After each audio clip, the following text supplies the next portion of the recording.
శ్రీమాత్రే నమః. ఈరోజు 65వ శ్లోకం. అంతకంటే ముందు ఒకసారి 64వ శ్లోకాన్ని చెప్పుకుందాం. రాగద్వేష వియుక్తైస్తు విషయానింద్రియైశ్చరన్ ఆత్మవశ్యైర్విధేయాత్మ ప్రసాదమధిగచ్చతి. 65వ శ్లోకం.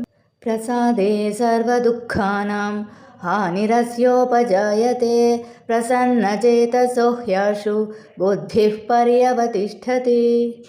ప్రసాదే అంటే భగవత్ కృపతో, సర్వదుఃఖానం అన్ని దుఃఖములు, హానిరస్యోపజాయతే తొలగిపోవడం అతనికి జరుగుతుంది, ప్రశాంతమైన, చేతసో మనస్సు, హ్యషు నిజంగా త్వరగానే, బుద్ధి అంటే బుద్ధి, పర్యవతిష్ఠతే స్థిరముగా నిల్చును. అంటే భగవత్ కృప ద్వారా అన్ని దుఃఖములు తొలగిపోయి పరమశాంతి లభిస్తుంది. మనస్సు ప్రశాంతంగా ఉన్నవాడి బుద్ధి త్వరగా స్థిరంగా అవుతుంది. అంటే మనస్సు ప్రశాంతంగా ఉంటే బుద్ధి స్పష్టంగా పనిచేస్తుంది అని అర్థం.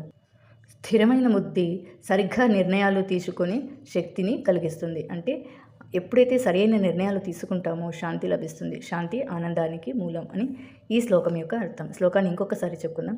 ప్రసాదే సర్వదుఃఖానాం హానిరస్యోపజాయతే ప్రసన్నచేతసో హ్యాశు బుద్ధిః పర్యవతిష్ఠతే. 66వ శ్లోకాన్ని రేపు చెప్పుకుందాం.